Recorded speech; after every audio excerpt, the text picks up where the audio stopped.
Hello Internet, I am Cliff Harris. Most people call me Cliffski.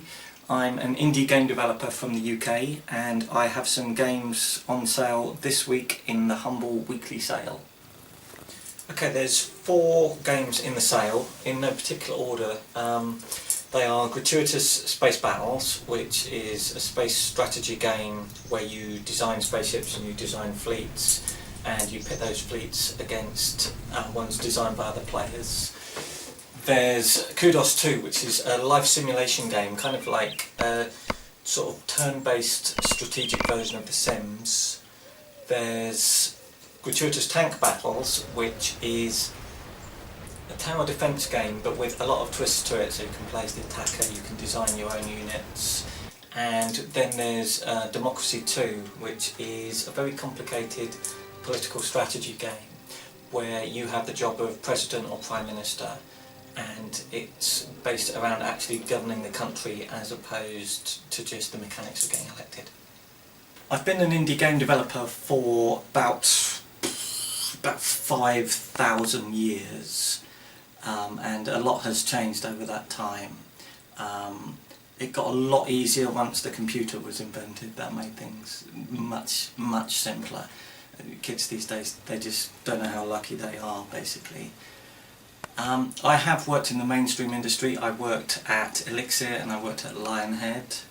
I've also done a lot of early games that you won't have heard of that were a little bit rubbish, and I ended up settled into a sort of niche, if you're in America, of fairly complicated strategy and simulation games, which are the kind of games I like playing anyway, and I've done quite a few of those now.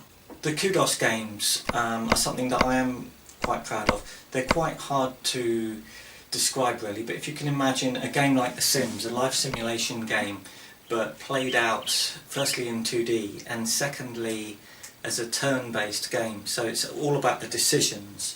It's not arcadey in any sense, and it's not a sort of real-time panicky game. It's a game about making decisions in your life and how you in a slightly geeky way, in a sort of stats obsessed way, how you balance various aspects of your life. I am a little bit of a workaholic when it comes to designing games and programming games. I put an enormous amount of hours into it. There's an enormous amount of stuff to do in being an indie game developer. Sometimes the only way you can get that amount done is to have at least 2 monitors and 2 keyboards and to be programming on both of them at the same time. Preferably whilst asleep as well. That's pretty much the only way it can be done. The democracy games are, I think, quite interesting because there's nothing else like it. So deciding what tax rates should be, deciding whether certain things should be legal or not. You know, is it a good idea to legalise marijuana? Is it a good idea to ban handguns in America? Should we teach religion in schools? Should you have CCTV cameras everywhere? You'll find that everyone has an opinion on this, even people who aren't vaguely political. But it's I think an interesting challenge as a game to see if you can look at the country and go, okay, the country's like this. I would much prefer a society that was like that. Can I get from here to there without upsetting everyone on the way?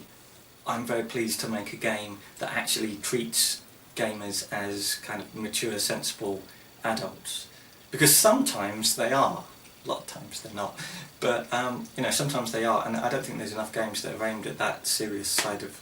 Gratuitous Space Battles is the game that most people know if they know any of my games.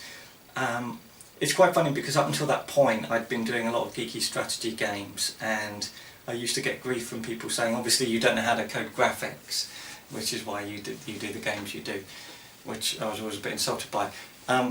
So Gratuitous Space Battles is a game that I think has quite nice graphics, although it is a 2D game. It's basically a game where you have huge real-time space battles, but you don't actually have any control over what happens once battle is started. You design the ships, you design the fleets, you give orders to those ships before battle, and then you have this kind of hands-off battle.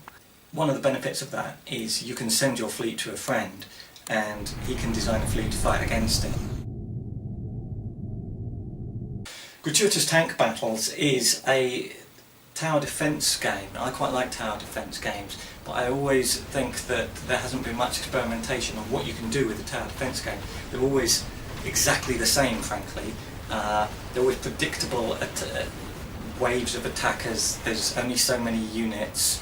There's never an editor. You can't build your own maps, which should be easy to do, and it's quite a predictable thing. Gratuitous Tank Battles is a tower defence game that experiments massively within that genre. So you can play as the defender, or you can play as the attacker in a tower defence game. I do all of the programming for my games. The only middleware that I use is I sometimes use a sound engine that's middleware, but I code everything else, absolutely everything. Every single line of code is written by me. I don't use anything else. The engine is written by me, the graphics engine is coded by me in C++ from scratch. I thought it would be cool with the Humble weekly sale to pick charities that sort of, with the choice of the developer, the specific choice of the developer, one of which is the Red Cross, and another one is Barefoot College, which most people won't have heard about at all. It's probably not a surprise to people who know me that I would pick a charity like that, because I'm, in democracy's terms, I would be an environmentalist, so I'm really into renewable energy.